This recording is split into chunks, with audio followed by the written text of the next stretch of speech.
Javier Milei es uno de los fenómenos mediáticos más importantes de Latinoamérica y hace algunos días tuvo una de las entrevistas más controversiales que ha habido en los últimos meses, sobre todo desde que asumió la presidencia. Esta entrevista fue con Oppenheimer en CNN y realmente ha marcado un antes y un después por la controversialidad en cuanto a algunas opiniones de algunos líderes políticos, sobre todo de izquierdas de la región. Nos encontramos en nuestro primer video reacción junto con Eduard Brito para no solamente ver los comentarios de Javier Milei en esta entrevista, sino también nuestras opiniones. Hoy volvemos a abrazar el modelo de la libertad. ¿Qué tal, Andrés? Un gusto enorme. Presidente, ya han pasado más de 100 días desde que asumió el mando. ¿Diría usted que fue su mayor logro en estos más de 100 días y su mayor equivocación? Bueno, el mayor logro es haber evitado la hiperinflación. Cuando nosotros estábamos llegando al gobierno, la inflación en la primera semana de diciembre venía viajando a un ritmo del 3.700 anual. En los primeros 15 días aceleró a 7.500% anual. Para aquellos que dicen que esto es una elucubración teórica, la inflación mayorista del mes de diciembre fue del 54% mensual, que anualizado da 17.000 anual. Y ese era el contexto donde nosotros llegamos. Básicamente enfrentábamos déficits gemelos por 17 puntos del PBI. De esos 17 puntos, 15 eran explicados por el déficit fiscal, donde 5 correspondían al Tesoro y 10 al Banco Central. Además, el gobierno anterior había financiado con emisión monetaria de manera directa o indirecta por 13 puntos del PBI cuando la base monetaria argentina es de 2,6, o sea, había plantado una multiplicación de la cantidad de dinero de 5 veces. No solo eso, sino que el balance del Banco Central estaba quebrado y que básicamente tenía una relación de 3-1 de pasivos monetarios remunerados respecto a la base. Los habían pasado todos a un día, con lo cual podíamos haber cuadruplicado la cantidad de dinero en un día. Y en ese contexto nosotros encaramos un ajuste fiscal muy fuerte. Nosotros pensábamos alcanzar el déficit cero para el año completo, 2024, y lo hicimos con tanta fuerza que lo alcanzamos en el primer mes del año. Eso implicó cortar con la emisión monetaria. Al cortar con la emisión monetaria... O sea, no emiten dinero. No emitimos dinero. Es más, de hecho, si usted toma hoy la base monetaria, es prácticamente la misma que tuvimos al inicio de la gestión, y eso que compramos dólares por el equivalente de 11.000 millones de dólares. Tuvimos que pagar los puts que dejó el gobierno anterior, hubo que pagar los pasivos remunerados, y a pesar de eso, la contracción que hicimos con el BOPREAL y la comprensión que hicimos con el resultado fiscal hizo que la cantidad de dinero quede constante. O sea, esto es verdaderamente muy fuerte. Y la inflación del mes de diciembre, ya en la tercera semana, acumulaba en esas 3 semanas un 30% de suba. Por eso yo recuerdo que me habían hecho una nota y dije, si queda en 30 es un golazo, porque significa que en la cuarta semana ya habían dejado de crecer los precios. Terminó dando 25, en enero dio 20, en febrero dio 13, pero cuando usted limpia los efectos del arrastre estadístico y cuando limpia los aumentos de una vez para siempre de tarifas y, por ejemplo, prepagas que estaban atrasadas, eso hace que la inflación esté en el orden del 7%. O sea, bajó del 30 al 7. Ajá, Eduard, parando aquí en cuanto a los logros, porque siento que se va a extender muchísimo en cuanto a logros, antes de ir al fracaso, si es que lo dice, o el error como tal, ¿qué opinas de esta primera respuesta que da Javier Milei? Sí, fíjate, muy acertado. Ellos, el gobierno de Javier Milei, desde el principio y desde su campaña, ellos hacían mucho énfasis en el tema de la inflación. O sea, ese es como el eje fundamental de estos primeros 6 meses, o Milei decía que en el primer año esa iba a ser su batalla principal, batallar contra la inflación. Ciertamente, él da los números en el mes de enero, que es la inflación que corresponde a diciembre. El mes de enero todavía no corresponde a una inflación que pudiera manejar él como gobierno, porque recién acababa de ingresar como presidente. Fue de 23.5. Esa fue la inflación de enero en Argentina. Y en febrero, que sí es una inflación que le corresponde a él, gracias a todos los ajustes que hizo, se posicionó en un 13%. Y los analistas políticos ya en marzo predicen que pudiera ser de 9.8%, o sea, la inflación de un solo dígito. Milei decía si tú ves todas sus entrevistas, él decía que él podía lograr un dígito de inflación en el mes de junio. Y fíjate que apenas vamos en marzo y ya él tiene o va a tener un dígito de inflación. ¿Qué pasó? Bueno, el ajuste fiscal que hizo, aparte de que no hizo más emisión de moneda, no emitió más moneda desde el Banco Central, eso fue como que la primera bomba que le explotó a los peronistas kirchneristas de que sí se podía hacer y que Milei lo está logrando en tan solo 3 meses. Entonces, yo siento que eso es el gran logro de estos primeros 100 días de gestión de Javier Milei. Sí, súper de acuerdo contigo. Creo que Milei está dando una lección de cuál es el problema de la inflación. La inflación, básicamente, para quien no lo sepa, es un problema monetario. O sea, si imprimes más dinero de la cantidad de productos o servicios que al final no multiplicaste o no sumaste, realmente se crea mayores índices de inflación. En este sentido, sí, evidentemente, si no me equivoco, hubo como una especie de reconversión en cuanto a dinero, que eso lo explicaban un poco el círculo cercano de Milei, pero no era imprimir más dinero, era simplemente sustituir la cantidad de dinero que se encuentra impresa en la economía por un billete que obviamente es mucho más fácil de interpretar en la economía. Al final lo que hizo Milei fue un ajuste fiscal. ¿Y cómo hace ese ajuste fiscal? Bueno, primero quitando todos los gastos que eran innecesarios por parte del gobierno, es decir, bajando el gasto público y dejando la cantidad de dinero que circula en la economía de la misma forma. De esta manera, bueno, se baja la inflación y no es una receta mágica, es simplemente unos principios básicos de economía que los está aplicando y al final, para mí, estoy de acuerdo con Edward, representa tal vez su mayor logro y creo que era el único logro esperable, porque al final lo único que podía hacer Milei ahora para tener un efecto más o menos inmediato era ajustar el déficit fiscal, que es lo que, o sea, es lo que viene del gobierno. El gobierno es quien elige si va a tener mayor o menor gasto público. Y de hecho ha sido uno de los más grandes errores durante todas las peticiones de ayuda del Fondo Monetario Internacional históricamente en Argentina de no disminuir el gasto público. Milei lo está haciendo y al final, hasta estos momentos, está dando unos buenos resultados. Seguimos, Edward, ¿te parece? Sí, sí, por supuesto, sí. Sí, pero veníamos viajando a velocidades de arriba del 50% mensual y lo llevamos a ese número. Por lo tanto, nosotros en esto seguimos trabajando muy fuertemente. Nosotros estimamos que marzo es un mes difícil, muy difícil por la cuestión de la estacionalidad, pero que en algún momento la tasa de inflación se va a derrumbar del mismo modo que se derrumbó el dólar. En un momento el dólar alcanzó los 1.300 pesos y hoy está en 1.000. De hecho, en el medio hemos bajado la tasa de interés en varias oportunidades y aún así el Banco Central no para de comprar dólares y el dólar sigue sin moverse. Es más, si usted toma el tipo de cambio oficial con el impuesto país, no hay brecha. ¿A cuánto calcula usted que va a bajar la inflación en mayo, digamos? Nosotros no lo sabemos eso porque no hay forma seria de determinar ese número. Lo que nosotros sí tenemos claro es que nosotros vamos a seguir manteniendo esta tremenda fuerza en la política fiscal. Digamos, para nosotros el déficit cero es como el palo mayor para Ulises. Y además, digamos, la gente que trabaja conmigo está encargada de pegarle unos cuantos tiros a las sirenas que aparezcan, por decirlo de alguna manera.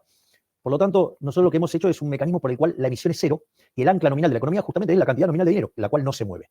Y eso va a hacer que tarde o temprano la tasa de inflación colapse. Presidente, la segunda parte de la pregunta. Mirando para atrás, ¿qué cosa hubiera hecho diferente sabiendo lo que usted sabe hoy? A ver, yo tengo, si yo tuviera que ver algún error, fue en haber ido a hablar con los gobernadores de una manera tan transparente y tan honesta. Porque nosotros cuando presentamos la ley bases, agregamos el capítulo fiscal, básicamente para ayudarlos a resolver un problema. Y los gobernadores, en lugar de tomarlo como un gesto de buena voluntad, que es lo que era, lo tomaron como un signo de debilidad y se pusieron a trabajar sobre el capítulo 4 para destrozar las finanzas públicas y la verdad, digamos, romper el resultado fiscal y mandarnos a una hiper. Para mí, o sea, haber ido con tan buena fe, digo, probablemente fue un gran error, porque evidentemente esta gente no quería jugar limpio.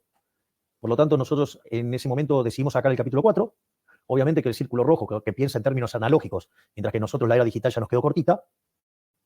Entonces, ahí lo interpretaron como una derrota, que tuvimos que sacar el capítulo 4, y usted ahora ve la cantidad de problemas que están teniendo los gobernadores por no haber aceptado el capítulo 4, motivo por lo cual ahora ellos mismos piden una nueva ley bases que incluya el capítulo 4 para justamente arreglar lo que nosotros de origen le quisimos ayudar a arreglar y que ellos se abusaron y ahora entendieron cómo funciona. Pero, digo, en el medio perdimos tiempo, ¿no? Usted en la campaña habló de dolarizar la economía o permitir una competencia de monedas. Para terminar. Ajá, Milei dice que su más grande error fue reunirse de forma transparente con los gobernadores porque tal vez, aquí como tratando de interpretar, tal vez pecó de inocente en ese sentido. desde mi opinión, antes de pasar con Edward, yo creo que efectivamente tal vez sí pecó de inocente, sobre todo porque no puedes garantizar mayor gobernabilidad con facilidad cuando evidentemente representas otra fuerza política que no es necesariamente la que era dominante previamente que tú llegaras. Y esto era algo que decía Bukele cuando hablaba de lo primero que le dijo a Milei, y le dijo que habían tres aspectos que le jugaban en contra, y uno de esos era el sistema que estaba en contra de sus ideas. Es decir, no puedes ir pensando que gobernadores que son representativos de Unión por la Patria y algunos de Juntos por el Cambio que no colindan con tus ideas van a ser necesariamente lo mejor, porque eso implica que si los resultados son positivos, se generaliza como si fuera un logro del gobierno central. Es decir, estarían beneficiando a Javier Milei. En ese sentido, creo, no lo había pensado, pero ahora escuchándolo, creo que efectivamente fue un error, pero sí diría que en un mundo ideal es lo que tiene que hacer un presidente, ¿no? Independientemente de las diferencias que hayan, el presidente debería sentarse con todos y cada uno de ellos tratando de buscar el bienestar y un plan en conjunto independientemente de las ideologías que se encuentren en el tablero político. ¿Qué opinas tú, Eduardo? Bueno, ciertamente Milei creo que se está adelantando al gran pacto de mayo, que va a ser el 25 de mayo.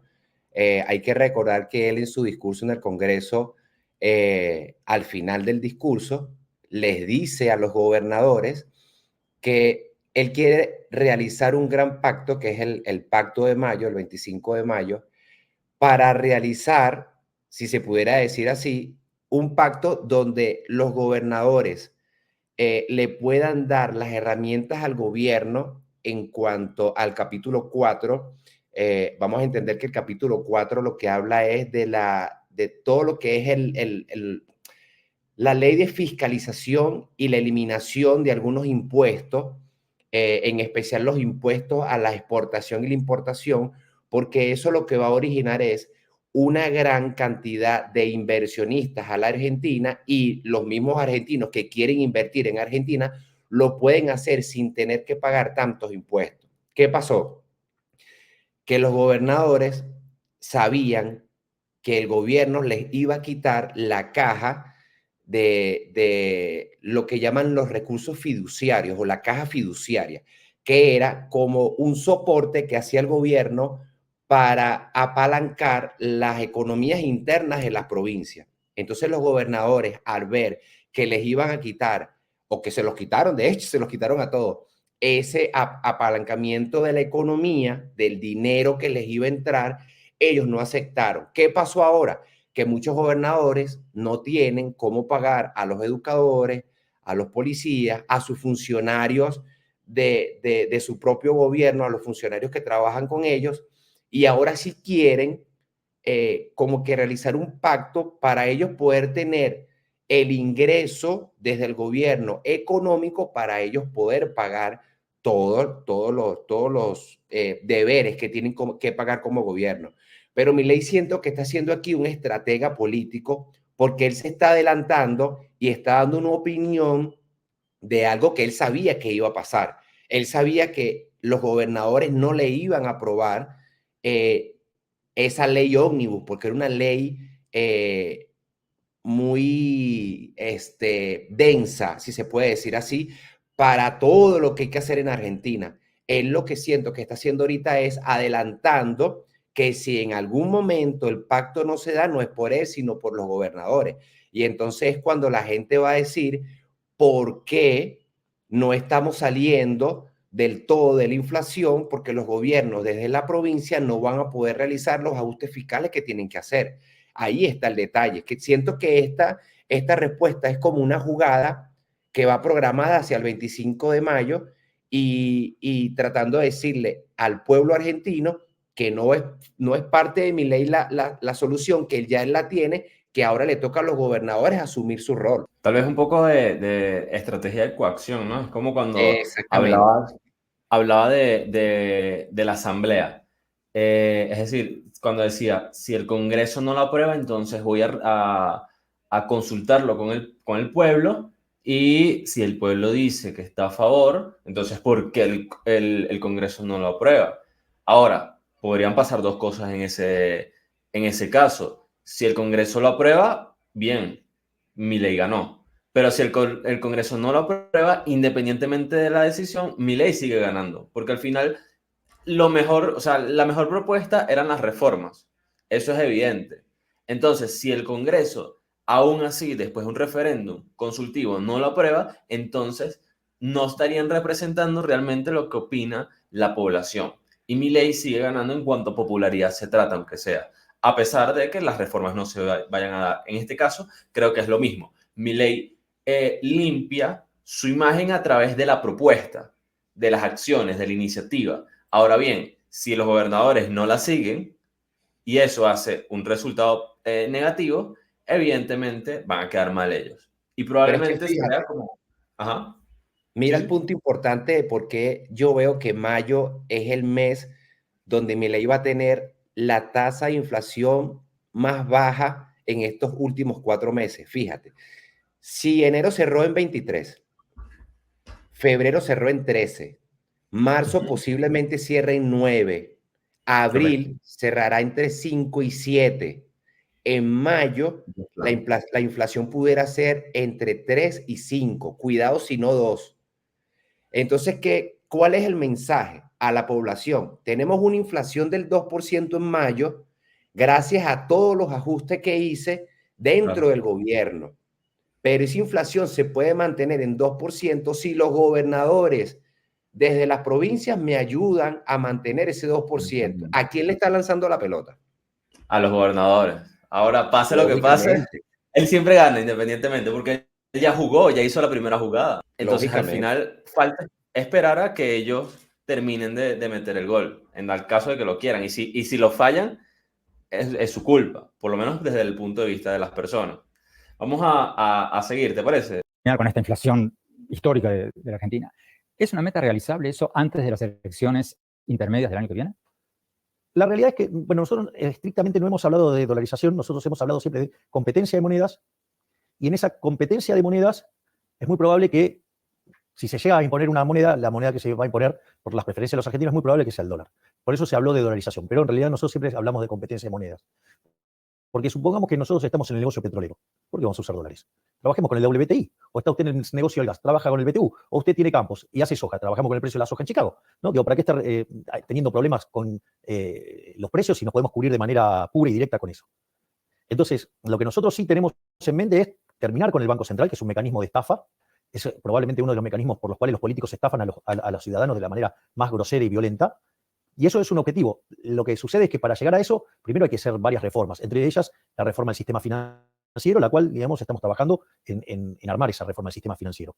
¿Pero es una meta realizable antes de las elecciones del año que viene? No creo que lleguemos para las elecciones del año que viene, pero la meta como tal existe, porque una de las cosas que sucede es que nosotros podemos hacer todas las reformas que sean, pero si usted deja vivo el Banco Central, los delincuentes de la política tarde o temprano van a querer usarlo para estafar a la población. Entonces, me parece que la única forma de evitar que el Banco Central estafe a los ciudadanos honestos es directamente eliminando el Banco Central. De hecho, el Banco Central como institución es una institución bastante nueva. Le cuento algo, Argentina tiene Banco Central desde 1935 y no tenía Banco Central y había llegado a ser una potencia mundial, ¿no? O sea, por lo tanto, no es una cuestión de que usted para desarrollarse necesita el Banco Central. En realidad, la moneda es un invento del sector privado para resolver el problema de la doble coincidencia y el problema de la indivisibilidad. Pero el mundo encontró otras formas de usar monedas distintas. Por lo tanto, digamos, ¿quién soy yo para imponerle a la gente qué moneda usar? Presidente. Bueno, Eduardo, dos cosas. Uno, dolarización. O, bueno, realmente competencia de monedas. Eliminación del Banco Central, como si fueran parte de una sola cosa. Y lo segundo es que algo que afirma es que no es realizable para las elecciones del año que viene. ¿Qué opinas? Sí, es rápido, pero fíjate, ya la dolarización se puede decir que es un hecho. O sea, ya en Argentina se están moviendo. En el último informe que leí, habían 52.000 millones de dólares dentro de la Argentina. Es el tercer país con más moneda americana dentro de su nación. El segundo es Rusia y el primero obviamente es Estados Unidos. Pero ¿qué pasa? Ahorita el valor del peso se ha mantenido, como él mismo lo dijo al principio de la entrevista, el dólar se está más o menos tasando entre un peso, o sea, un dólar equivale a 1.000 pesos. Pero ¿qué está pasando hoy día? Si tú hablabas con un argentino entre noviembre y diciembre, o entre octubre, noviembre y diciembre del año pasado, te decían que todos sus pesos los cambiaban a dólares. ¿Qué está pasando hoy día? Que los argentinos, parte de sus ahorros, están cambiándolo a peso, porque los pesos, como ya no hay emisión de moneda por el Banco Central, los pesos que están ya son los que existen en Argentina y ahora son escasos. ¿Por qué? Porque el gobierno se ha encargado de comprar muchísimos dólares y con eso es que han ido obteniendo un fondo que ha hecho que el PIB por el Banco Central se ganen 5 puntos y por todo el ajuste que se ha hecho a nivel de gobierno han sido 5 puntos, en total 15 puntos. Entonces, ¿cuál es ahora? ¿Qué está pasando ahora? Un retroceso. El dólar, evidentemente, va a seguir bajando de precio y eso va a llegar a un momento donde el peso va a tener tanto poder como el dólar, si se pudiera decir así. Y en cuanto a las reformas que dice el Banco Central, yo creo que la estrategia de Milei ahorita es bajar la inflación, seguir ganando popularidad, que no la ha perdido, sigue manteniendo un 56% de aceptación por parte de los argentinos a pesar de los ajustes que hizo, y siento que va a esperar ganar un poco más de escaños a nivel del Congreso para él poder lanzar la ley y que se la aprueben, porque si lo hace ahorita, evidentemente, si no es el Congreso, es el Tribunal Supremo que se lo va a rechazar y va a ser muy difícil. Entonces, bueno, ahí va a tener que esperar un poco, seguir ganando popularidad y, bueno, contar con por lo menos un 30, un 40% de los escaños en el Congreso el año que viene. Yo creo que de por sí, da esa razón, es que él dice que no es realizable antes de las elecciones. O sea, tal vez no lo dice en el video, pero es por esa razón. Al final no es una reforma estructural que no pasaría si él no tiene la mayoría en el Congreso como tal. Ahora, también es un tema complejo, ¿no? Él tiene que tratar de que quitando el Banco Central y dejando la libre competencia entre monedas, donde evidentemente las personas al final, si quitas el Banco Central, van a preferir el dólar, que eso no causa un desequilibrio muy fuerte, porque al final, acuérdense que Argentina también tiene un cepo muy marcado, que es el cepo, son las regulaciones que hay para el control de cambio. Entonces, en el momento en que tú tienes un control tan fuerte y lo quitas, al final el mercado va a ser un desastre total debido a la demanda que va a tener el dólar en ese momento. Y ante mayor demanda, mayor va a ser el precio del dólar y evidentemente se va a causar un desequilibrio muy fuerte. Entonces, en ese caso, y es algo que ha mencionado Milei, poco a poco él está reduciendo, está optando a reducir el cepo para que esa, no quiero decir dolarización, pero ese cambio rotundo en que el peso argentino sea el único que rija el país, al menos oficialmente, no provoque un efecto negativo colateral en donde sea peor el remedio que la enfermedad. Y eso es algo muy importante. Milei está haciendo todo básicamente calculando milimétricamente para que las cosas no salgan mal.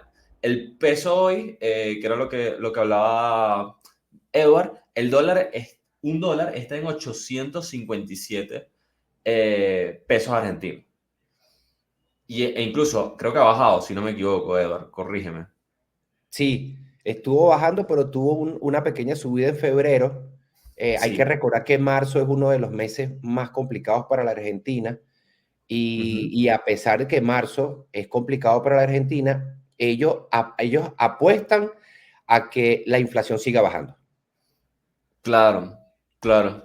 Y al final, bueno, algo que pasaba sobre todo cuando Milei ganó las elecciones es que recordemos que la economía se basa en expectativas, ¿no? Y una de las cosas que se viralizó más de Milei es que Milei quería eliminar el Banco Central. ¿Qué implicaba eso? Que todas las personas, que lo acaba de aclarar ahorita en esta entrevista, pensaban que era una dolarización inmediata. ¿Qué pasó? Evidentemente las personas empezaron a comprar un poco más de dólares y evidentemente el precio del dólar subió con respecto al peso. Pero ahora se ve con lo que decía Edward que, bueno, se está regulando un poco más, ya no está ese desequilibrio y al final se ha visto que no va a ser una medida inmediata. No es como que Milei asumió y de una eliminó el Banco Central. Edward, rápidamente para pasar ya a la siguiente parte del video, ¿qué opinas sobre la eliminación del Banco Central? Bueno, es complejo. Es complejo porque de raíz no lo va a poder hacer. Recuerda que si él quiere optar por la moneda dólar americana como su principal moneda, él va a tener que hacer muchas gestiones, tanto diplomáticas como económicas. Diplomáticas porque él va a depender 100% de la economía de Estados Unidos. O sea, tú no vas a dolarizar una nación y vas a depender de tu propia economía, no vas a depender de la economía del cual el producto principal, que es el dólar, está manejado por los Estados Unidos. Eso es primero. Primero la parte diplomática, que creo que la tiene. Y segundo, a lo interno. ¿Qué tanta capacidad tiene el argentino, conociéndolo, de dejar su moneda a un lado para optar por una moneda americana? Ciertamente la moneda americana es la que prácticamente todos los países de Latinoamérica quieren, pero ¿es viable? Sí es viable. ¿Al corto plazo? No al corto plazo. Yo diría que al largo plazo, de hecho, él lo dijo en una entrevista, yo creo que él lo haría entre el segundo y tercer año de gobierno, dándose las condiciones positivas de inflación, de la eliminación del cepo y de la eliminación de todos esos cargos a nivel de gobierno que han ido depurando. No sé si has visto que últimamente Javier Milei el vocero de gobierno, Adorni, anunció que habían 700.000 cargos públicos que iban a entrar en una auditoría porque no todos esos cargos estaban a derecho con el gobierno. Entonces eso es parte de la motosierra y de todo el proceso de depuración que está haciendo en el Estado, y creo que eso poco a poco, paso a paso, va a ir teniendo buenos resultados, y la dolarización posiblemente sea una dolarización que los propios argentinos tomarán por sí mismos, y lo del Banco Central tomará como que un segundo plano, pero sí así lo elimina porque esa es una de sus propuestas de campaña, y creo que hasta los momentos ha hecho todo lo que dijo en campaña, y siento que sí lo va a hacer. Sí, yo creo que esa al final es una propuesta para ganar hoy, pero aplicar mañana. Y cuando hablo de mañana me refiero a dentro de mucho tiempo, porque Sí. no es tan factible hacerla de un día para otro. Entonces sí, va a ser complicado, pero ya veremos si lo va a aplicar. Te lo preguntaba porque, bueno, como lo mencionaba acá en el video, me llamó la atención saber tu opinión con respecto a eso. Que pudiéramos hacer otro video de eso específicamente. Vamos a seguir, si no te importa. Sí, Usted tiene una gran oposición de lo que usted llama la casta, los kirchneristas y muchos otros en el Congreso que le han parado muchas de sus propuestas de reformas económicas, a pesar de que ganó las elecciones con cuánto, 11, 12% de 56% de los votos, 12% de diferencia. Pero le están parando sus propuestas en el Congreso. ¿Qué le dice usted a quienes dicen que usted es demasiado confrontacional, que se pelea con todos, que se pelea hasta con algunos que podrían apoyarlo y que eso le está restando algunos votos? No, eso es falso. Eso es falso. El problema es que la casta no quiere ceder privilegios. Nosotros, en los primeros 30 días de gobierno, enviamos 1000 reformas estructurales. 1/3 vía el DNU y 2/3 vía la ley de bases. El DNU todavía sigue vigente. Es decir, hay algunas partes que están obstruidas por la justicia, pero el DNU sigue vigente a pesar del rechazo en la Cámara de Senadores, lo cual era esperable. Nosotros tenemos 7 senadores. Y aún así conseguimos 25 votos, con lo cual no nos fue tan mal como algunos quieren vender, pero era un resultado esperable. Y en la Cámara de Diputados no está claro que el DNU no pueda resistir. O sea, nosotros creemos que hay más chance de que resista que no resista. Pero al margen de eso, la ley bases fue aprobada con 144 votos en la Cámara de Diputados. O sea, se ganó la elección, digamos, por paliza, le diría casi. Ahora, el punto es que el problema fue la discusión en particular. que ahí, digamos, empezaron a degradar lo que era la ley, empezaron a tener empezaron a defender los privilegios de las castas. La gente que en los últimos 20 años jamás se enteró que eran un fideicomiso, o en los últimos 30 años jamás se enteró que era un fideicomiso, ahora entendió que era un mecanismo por lo cual la política financiaba su gato sucio. Entonces ahí empezaron a quedar en evidencia los delincuentes de la política. Pero esto es muy importante, porque por eso nosotros, al ver cómo estaban desguazando la ley, quitamos la ley del Congreso. De hecho, fue una decisión mía. Pero ¿qué es lo interesante de esto? Porque alguien podría decir, uy, qué fracaso, de vuelta, no pudo pasar la ley. Yo diría todo lo contrario, porque una de las cosas más maravillosas que ha estado pasando en este tiempo es algo que tiene que ver con el ordenamiento político de Argentina. Si yo a usted le hubiera dicho, vamos en menos de 3 meses ordenar el espectro ideológico de la Argentina, usted me hubiera dicho, no, eso es imposible. Es imposible, estando el peronismo en el medio, eso es imposible. Y sin embargo, lo más interesante de lo que ha pasado con el DNU y lo que ha pasado con la ley Bases es que permitió ordenar el espectro ideológico, permitió ver con claridad quiénes son los orcos, quiénes son los que están verdaderamente a favor del cambio y quiénes son los delincuentes que se disfrazan de agentes del cambio, pero siguen siendo la misma política sucia y roñosa de siempre, pero con buenos modales y lindas formas. ¿Quiénes son estos últimos? Bueno, los que entraron con los votos del cambio, pero sin embargo votaron con los orcos. Por ejemplo. Y en el Senado tiene el emblema de esto, es el señor Lustó, por ejemplo. Tenemos que ir a un corte. Cuando hablamos, seguimos con el presidente Javier Milei. Seguimos en la Casa Rosada de Argentina con el presidente Javier Milei. Presidente, hablando de la Fuerza de Seguridad y del Ejército. Un rumor recorriendo el Internet es que usted estaría planeando un indulto para Milei. Falso. Falso. Okay. Próximo. No, digamos, nosotros estamos acostumbrados a que hagan correr mentiras sobre nosotros. Bueno, de hecho lo padecemos. Usted está hablando del indulto, ¿verdad? Estamos hablando de lo mismo. Sí, sí, pero nosotros estamos acostumbrados a que se generen muchas noticias falsas. De hecho, el kirchnerismo tiene canales que se dedican a construir mentiras sobre nuestras cosas, pagan actores para que declaren peste sobre nosotros, pero bueno, lo bueno de la tecnología y el avance es que casi se puede tener archivo instantáneo. Entonces usted automáticamente identifica a los actores. Entonces, pero es una pelea ardua. Digamos, los kirchneristas juegan muy, muy sucios. La canciller Mondino dijo hace pocas semanas de que podría haber activistas venezolanos, cubanos, de otros países en las protestas antigubernamentales en Argentina. Y de hecho es así. ¿De dónde? Venezolanos, cubanos y chilenos, disfrazados de fotógrafos. Había una cosa que era bastante interesante, había una explosión fenomenal de cantidad de fotógrafos. Y sucede que esos fotógrafos eran los mismos fotógrafos que eran activistas de las actividades que hicieron en Chile. Es decir, esto, digamos, por eso la izquierda es mucho más peligroso de lo que la gente... Pero ¿cómo saben que esos fotógrafos no eran fotógrafos? Porque eran activistas que estuvieron involucrados en los casos de Chile. Entonces se escudan bajo las protecciones que tienen los periodistas o sea, se disfrazan de periodistas para hacer actos criminales. Lleva apenas 3 meses en el gobierno, ha hecho varios viajes internacionales, se ha encontrado codeado con muchos presidentes del mundo. ¿Con quiénes sintió mayor afinidad de todos los presidentes y presidentas con los que se reunió? En general, en los viajes no hice reuniones bilaterales, porque le digo la verdad, la cantidad de reuniones bilaterales que me pedían era tanta que decirle que sí a alguien implicaba como un desplante con los otros. Para que se dé una idea, en Davos tenía cerca de 160 pedidos de reuniones bilaterales. Entonces es como que se hacía un poco complejo. Entonces tuve que priorizar 2 casos muy, muy puntuales. Uno fue el pedido de reunión bilateral por parte del Fondo Monetario Internacional. La verdad que fue un placer la charla y poder conocer a la doctora Cristalina Georgieva fue muy bueno, una gran experiencia. Y también, digamos, conocer, digamos, a Guita, ¿no? Que también me pareció formidable. Y después estuvimos reunidos acá, justamente en esta mesa estuvimos hablando con ella, que también me pareció fabulosa. Y la otra reunión que tuvimos fue con David Cameron, porque obviamente... Canciller de Gran Bretaña. Exactamente. Tenemos cuestiones que creo que vale la pena hablar y que son de mucha importancia para los 2 países. Entonces, fue las únicas bilaterales que acepté, porque la verdad es que si no era un problema en términos de agenda y en términos de que iba a terminar quedando mal. Con quien sí tuve reuniones bilaterales así más estrechas, más cercanas, y que obviamente las disfruté enormemente, fue las reuniones con el presidente Israel Herzog y con el primer ministro Netanyahu, que de hecho, por ejemplo, con Netanyahu estuvimos hablando de Mises, de Hayek, de Rothbard, así que fue, digamos, o sea, fue una reunión verdaderamente hermosa. La reunión con Bibi fue genial, fue una reunión que la disfruté, pero muchísimo, muchísimo. O sea, no me imaginaba que iba a estar hablando con... Ahora le quiero preguntar después sobre Israel. Pero antes, la misma pregunta al revés.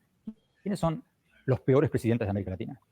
Bueno, sin dudas, los peores presidentes de América Latina, por escándalo, digamos, es digamos, lo que tiene que ver con la dictadura de Venezuela, con el comunismo que quiere impulsar en Colombia Petro, o sea, con lo cual ahí tiene, o lo que tiene en Nicaragua, o lo que tiene en Cuba, eso es lo peor de todo, o sea, son verdaderamente, digamos, verdaderamente despreciables. Hace muy pocas horas, Argentina, junto con Perú, Uruguay, Costa Rica y 3 o 4 países más, sacaron un comunicado expresando su grave preocupación, creo que la palabra, por estas elecciones o pseudoelecciones, las llamo yo, en Venezuela. ¿Qué ¿qué más pueden hacer los países de América Latina para tratar de impulsar la democracia en Venezuela? ¿Están contemplando algún tipo de sanciones diplomáticas o algo así? Por el momento, o sea, tenemos un avance en que están siendo condenados, ¿no? O sea, por ejemplo, acá en el gobierno anterior no hubieran condenado a ninguna de esas dictaduras. Entonces, en principio, nosotros hacemos una condena enfática, nosotros levantamos esas banderas en todos los lugares y obviamente que si habría que avanzar en sanciones, yo no tendría ningún tipo de problema. ¿Trataría de convencer a otros países de que adopten sanciones diplomáticas contra Venezuela? Sí, yo estaría dispuesto a hacerlo porque la carnicería que es Venezuela es verdaderamente inaudito, lo mismo que la isla cárcel de Cuba. O sea, entonces, después hay otros casos que van camino a, ¿no? Digamos, como el caso de Colombia con el señor Petro, que, digamos, bueno, mucho no se puede esperar de alguien que era un asesino, terrorista, ¿no? Comunista. Tenemos que ir a un corte. Cuando hablamos, seguimos con el presidente de Argentina, en Argentina con el presidente Javier Milei. Presidente, México va a tener elecciones el 2 de junio. Tanto el presidente López Obrador como su candidata Claudia Sheinbaum han tenido palabras muy duras con usted. Es un halago. Es un halago. Y aunque un ignorante como López Obrador hable mal de mí, me enaltece. Y que la candidata oficial respaldada por el presidente López Obrador diga que usted representa un retroceso en Argentina. ¿Qué reacción de? Bueno, digamos, hay que ver. Porque si lo bueno era el kirchnerismo, yo le cuento que en la década del 90 Argentina tenía un salario promedio de $1.800, he puesto en moneda de hoy serían $3.000, y hoy el salario promedio en Argentina es de $600, estoy exagerando, es menos todavía. Quiere decir que el populismo que ellos tanto ponderan, el socialismo del siglo XXI, a los argentinos les costó 80% de sus ingresos y ha llevado la cantidad de pobres a más del 50%. Argentina tiene más de 10% de indigentes, es decir, el país que produce alimentos para 400 millones de seres humanos, con una presión fiscal en el campo del 70%, con lo cual el Estado se lleva el alimento de 280 millones de seres humanos. Hay 5 millones de argentinos que no le alcanza para comer. O sea, entonces, si, digamos, lo bueno es ir a ese modelo y el retroceso es ir al país, digamos, que pensaba Alberdi y que con la Constitución del 53 y modificada en el 60 cuando se incorpora a Buenos Aires, que hizo que en 35 años nos convirtiéramos en la primera potencia mundial, bueno, tiene un problema, digamos, con los números. Yo no sé si los socialistas odian más la evidencia empírica o el agua. Tema interesante. Javier Milei, esto ya lo tratamos en otro de los videos, en un short. Javier Milei choca directamente contra López Obrador y con su candidata Claudia Sheinbaum. ¿Qué opinas de este choque que hay acá? Sí, bueno, evidentemente la corriente en la que se basa Javier Milei es el liberalismo, como él dice, el anarcocapitalismo, ¿no? Que es como una frase nueva para muchas personas, porque nunca se había escuchado. Y obviamente este anarcocapitalismo está en contra del socialismo.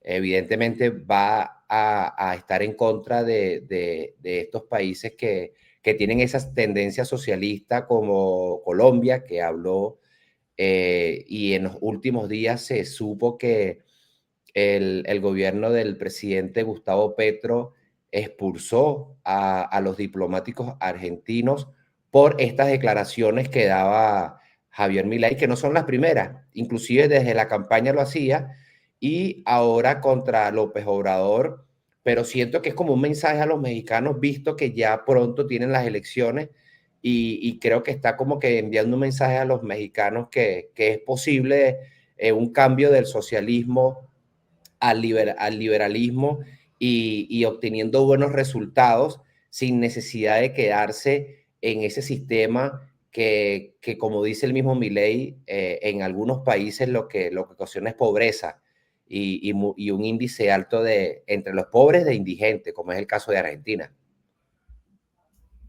Sí. Sí, este choque al final no es nuevo. Todo el mundo sabe que son enemigos ideológicos. Es decir, en algún momento Milei va a enfrentar a todo este grupo que en su mayoría es caracterizado por ser parte directa o indirectamente, o por lo menos afín del socialismo del siglo XXI. Y bueno, López Obrador no se iba a salvar de esto como tal, no iba a ser la excepción. Y esto no es la primera vez que se enfrentan. Es decir, ellos se enfrentaron desde que López Obrador dijo a los colombianos abiertamente que el cambio era Petro y que los instaba a votar por Petro. Y al final, eso para Milei, o sea, alguien pensando en ser presidente, para ese momento no lo era, evidentemente es como una jugada que no le favorece. A Javier Milei le favorece gobiernos que sean afín, que se encuentren en Latinoamérica. Ojo, desde el punto de vista ideológico, porque desde el punto de vista realista, lo que pasa es que ellos siguen manteniendo relaciones comerciales y diplomáticas. Sí. De hecho, Colombia, ya que lo estabas diciendo, en Colombia anunciaron hace poco, creo que fue hoy o ayer, que los lazos diplomáticos se reactivan. Hablaron con Diana Mondino y nuevamente a través de esa reunión, ella parece ser una persona en verdad muy capacitada para el cargo y logró nuevamente que los embajadores se dirigieran a las embajadas respectivas de los países. Entonces, en ese caso, al final también esto habla mucho bueno, cómo tú tienes que vender tu ideología ante el público que te sigue. Pero eso no quiere decir necesariamente que vayan a dañar las relaciones internacionales, como trató de pasar con Colombia y al final no se logró. En México sí ellos fueron muy renuentes y lo dijeron, fue de una forma contundente, López Obrador lo dijo, no se van a pausar ni a interrumpir las relaciones internacionales entre los dos países debido a que las relaciones que tiene supuestamente él, los mexicanos con los argentinos son muy profundas y vienen desde hace muchos años y que sobre todo en momentos difíciles, en momentos complicados, no pueden dejar de lado al pueblo argentino. Eso es una forma de decir que, bueno, que al final, aunque Milei promueva algo negativo desde su perspectiva, el apoyo es seguir manteniendo relaciones diplomáticas. Entonces, en ese sentido, esas relaciones no peligran para nada. Son cosas que al final van a seguir diciendo porque no compaginan en cuanto a sus proyectos. Pero es interesante, es muy interesante estas confrontaciones que está teniendo Milei porque se convierte, es como si confrontas más, entonces subes más de escalón, eres más importante, te vuelves como un líder del otro lado. Entonces eso es interesante en este tipo de presidente. ¿De Claudia Sheinbaum, alguna esperanza de que sea distinta, que se distancie de López Obrador o no? Yo no tengo que tener ninguna esperanza de nada. Y es un problema de los mexicanos si eligen a los socialistas. Es decir, me compadezco de aquel que tenga que padecer un régimen socialista. Presidente, hablemos del Papa. ¿Hay alguna posibilidad de que el Papa venga a Argentina este año o el próximo? Yo tuve una muy linda reunión con el Papa. Estuvimos reunidos por 70 minutos, cual digamos, agradezco enormemente que haya tenido la deferencia de darme tanto tiempo. Yo lo que le señalé es que él iba a ser recibido con todos los honores de jefe de Estado, que iba a recibir los honores propios de ser el jefe espiritual de la Iglesia Católica, en especial siendo Argentina un país católico, pero esa decisión depende de él. Y además hay que tener en cuenta porque una visita de esas características para él va a tener una carga física muy importante y si bien yo me ofrecí a acompañarlo y estar a su lado, casi le diría casi como un bastón humano, pero implica una carga física que él es quien debe decidir tomar esa decisión de enfrentar tanta carga física. Yo lo que estoy dispuesto es acompañarlo para que los argentinos tengan la felicidad de ver a su jefe espiritual, pero yo lo que tengo que hacer es ofrecerle todas las garantías, toda la comodidad y saber que él sepa que yo voy a estar a su lado. Pero ya después la decisión queda en él, digo, porque él sabe cómo se siente y me parece que uno no tiene que estar presionándolo para una situación, digamos, que va a ser muy, muy demandante en términos físicos. Por lo que relación con el Papa. López Obrador, uno de los choques que tuvo con Javier Milei es que decía que, bueno, no aprobaba esa forma en cómo en un mensaje anterior a ser presidente, Javier Milei decía básicamente que el Papa era comunista y bueno, no lo apoyaba efectivamente. Pero parece ser que lo que veíamos hace rato sobre una de las preguntas que hacía Oppenheimer sobre que Milei se peleaba con todo el mundo es algo que realmente no necesariamente es así, por lo menos en este periodo presidencial, porque con el Papa fue todo lo contrario, abrazos, besos, etcétera. Hubo en esa reunión en la que tuvo con el Papa. Entonces parece ser que las cosas son diferentes, ¿no, Eduardo? Sí, obviamente. Lo que pasa es que fíjate, esta posición. Una cosa es Javier Milei cuando está haciendo campaña y cuando él está dando a conocer sus ideales y su propuesta a la Argentina. Es Javier Milei per se, como individuo, como político, como economista, como profesor, dando un mensaje a la nación argentina y al mundo de lo que él es como persona. Pero luego que él es presidente, todo ese Milei queda atrás. Ya no es el mismo Milei, porque él ahora representa 40 millones de argentinos. Y los argentinos, así como lo dice él, son 40 millones de argentinos que en su mayoría son católicos.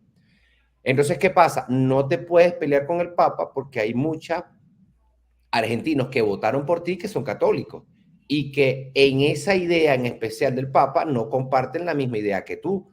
Pero como es un mandato de toda una nación de más de 40 millones de personas, él tiene que alinearse, le guste o no, a los que los argentinos están alineados. Entonces, creo que es básicamente eso, es saber en qué estás representando a una nación, cómo lo vas a hacer y obviamente en mi ley de campaña tienes que dejarlo atrás.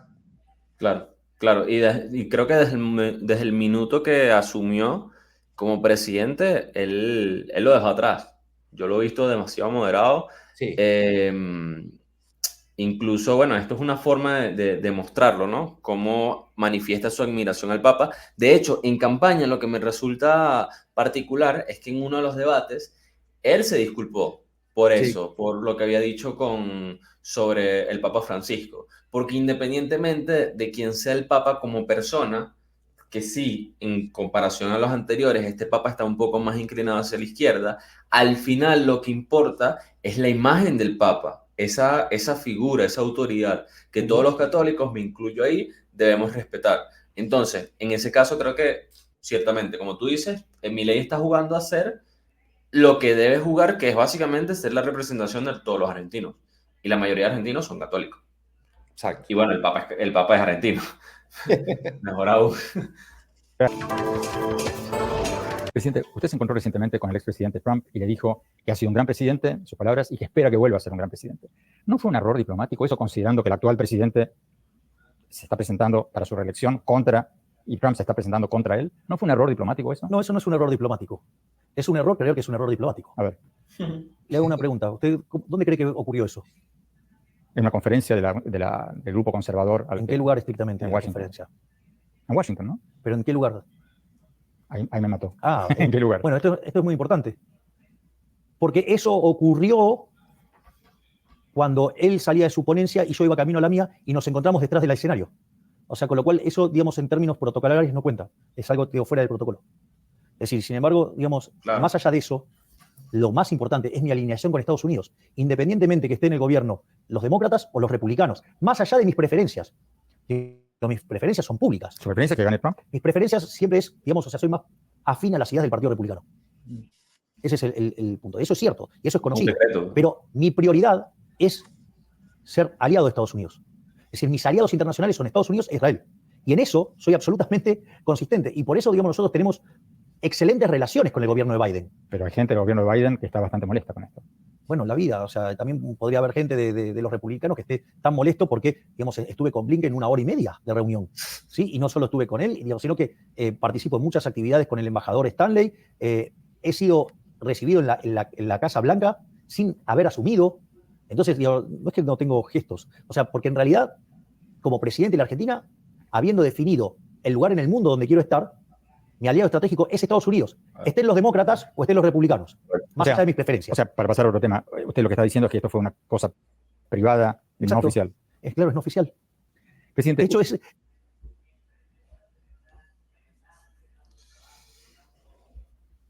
Ok, tema interesante.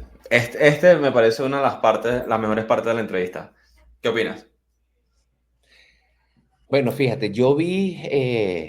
cuando se hizo viral ese video de que hubo ese pase, esas palabras que tuvieron Trump con Milei detrás del escenario, como ciertamente él lo dijo, eso se hizo viral, pero desde Argentina, a lo interno, recuerda que Milei siempre está con la jefa, que es su hermana, y está con 4 o 5 más que son sus asesores o sus ayudantes.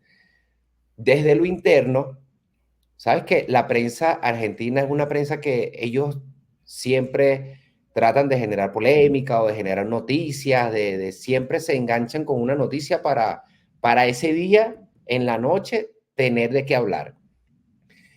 Y Claro. en la prensa argentina, muchos comunicadores en Argentina, o bueno, varios, decía que quien indujo a ese encuentro fue Donald Trump. O sea, para Milei fue una sorpresa, porque quien indujo que se diera el encuentro fue Trump, porque Trump lo quería saludar. Obviamente, es el presidente de Argentina, había ganado de forma sólida, tiene un ideal que es no del todo, pero sí por lo menos cónsono con las ideas que tiene Trump. Claro. El señor es economista y él parece que Trump indujo a ese encuentro porque obviamente políticamente te va a favorecer.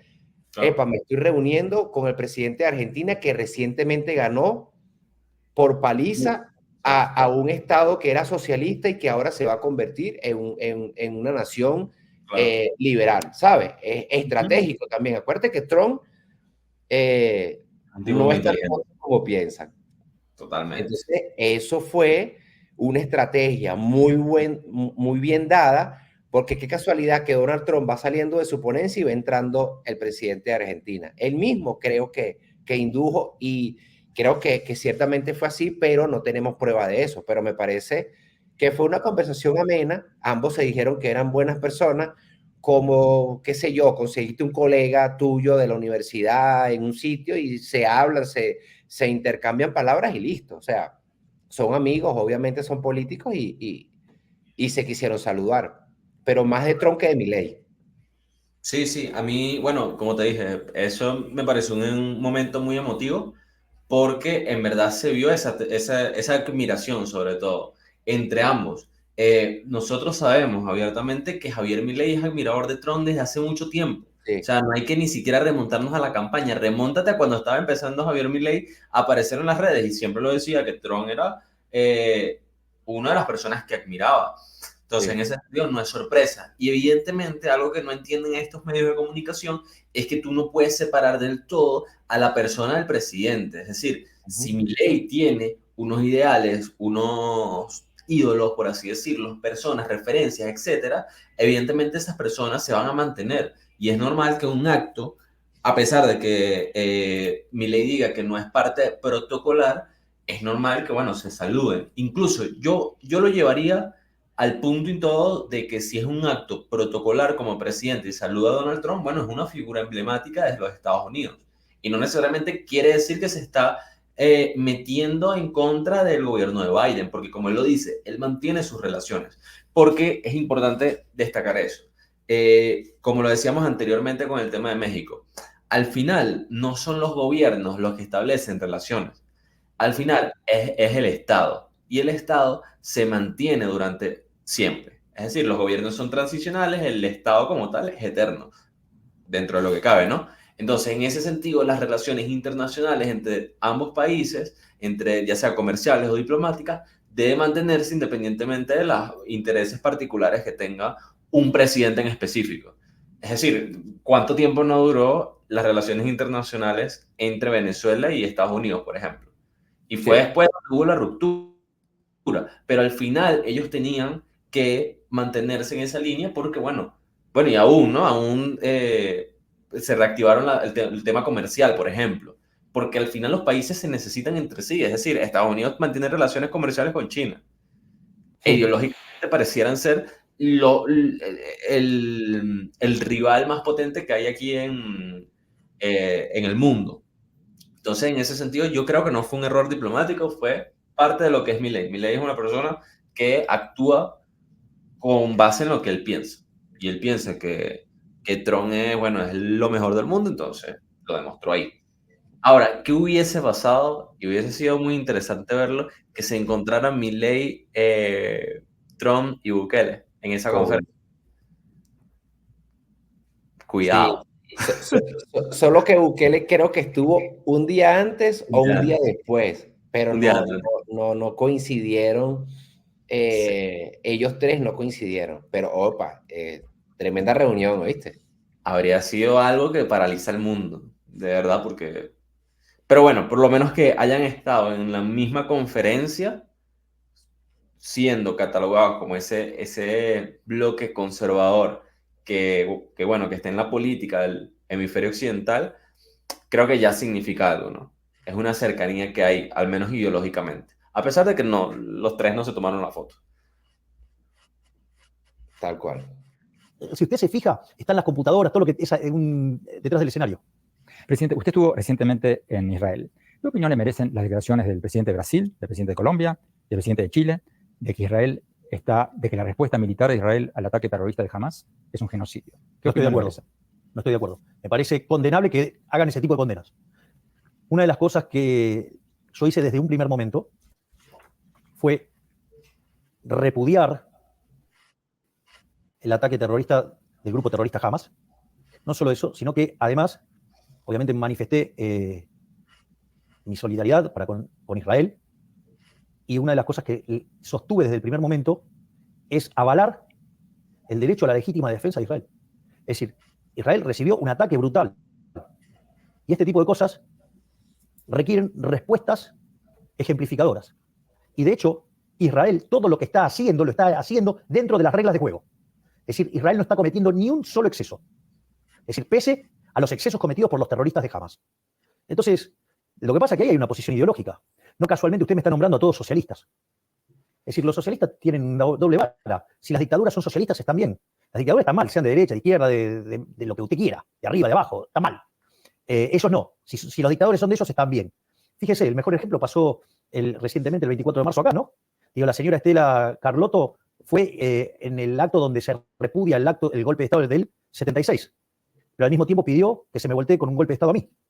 Es decir, en realidad, digamos, para ellos, o sea, son muy democráticos cuando ellos están en el poder, cuando ellos están y cometen excesos, no se condenan. Es decir, y cuando usted dice algo que no es lo que ellos piensan, lo tratan de violento. Son verdaderamente dictadores, son totalitarios.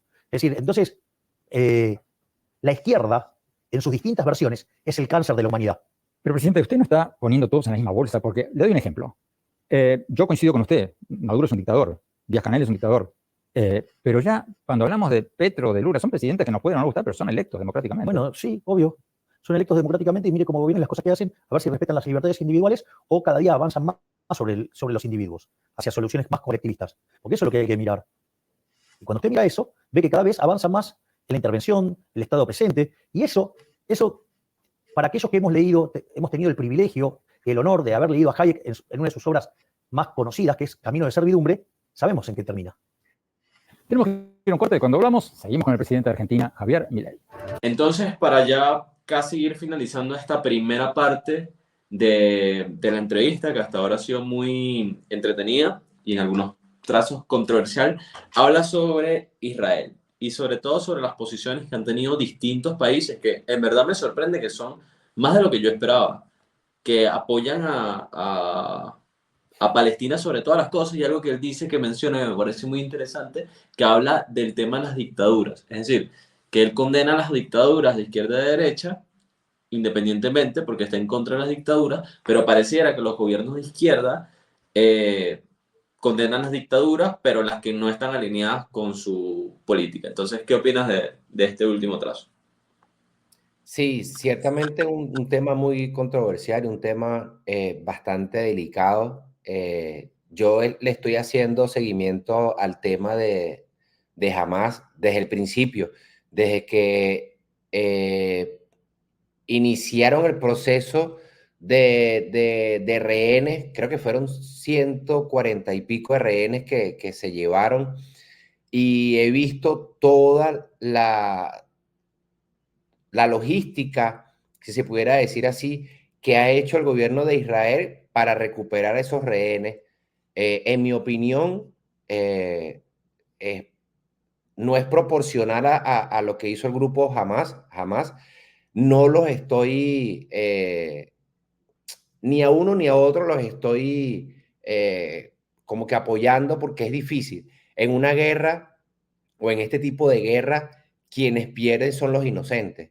O sea, prácticamente esa población pequeña de donde se refugiaba ese grupo de Hamas, están sufriendo las consecuencias de un grupo que de repente no todos los apoyan.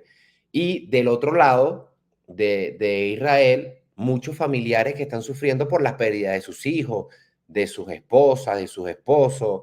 Hay que recordar que fue en un evento musical donde el grupo jamás aprovechó, entró, se llevó los rehenes y hubo muchos muertos. Entonces, no se puede justificar ninguno de los dos, en mi opinión, porque evidentemente se pierden vidas y al momento de perder vidas se pierde todo.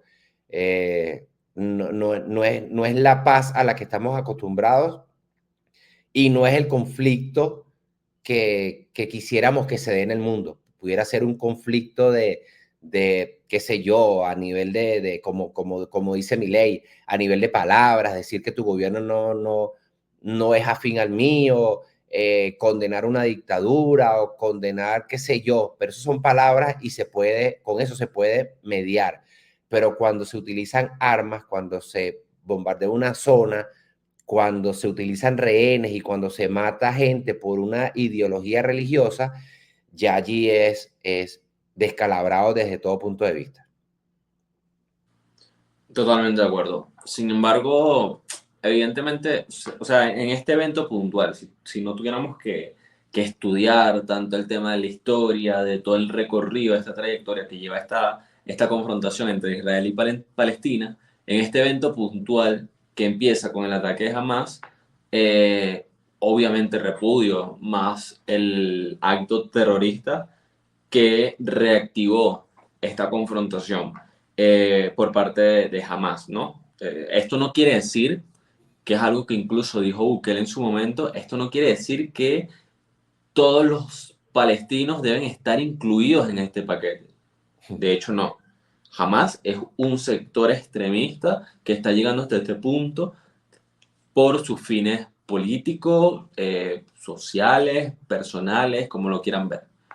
El tema es que al final no todos los palestinos son como este grupo político en específico.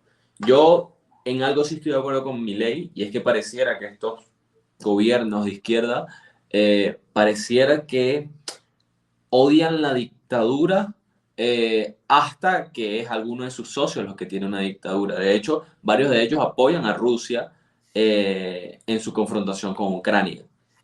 Y es en ese momento como yo me siento a pensar, bueno, ¿qué haría yo en este momento?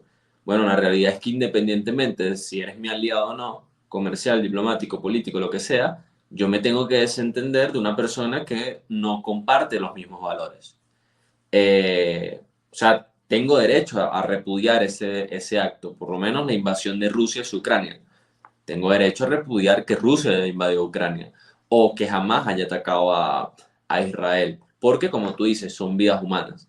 Pero hay que saber diferenciar el amiguismo completamente de ese punto que se justifica cualquier acción, incluso mala o negativa, de lo que realmente debe hacer un gobernante, ¿no? Que al final es alinearse con una política que esté de acuerdo consigo mismo, pero que siga valores democráticos en tal caso. Y esto pudiéramos nombrar a sin fin. Es decir, varios de estos gobiernos de izquierda tuvieron relaciones muy estrechas con Gaddafi. Y Gaddafi en Libia fue uno de los mayores promotores del terrorismo a nivel mundial. Entonces es lamentable. Ahí Milei tiene un punto que me parece muy destacable, excepcional y muy argumentado.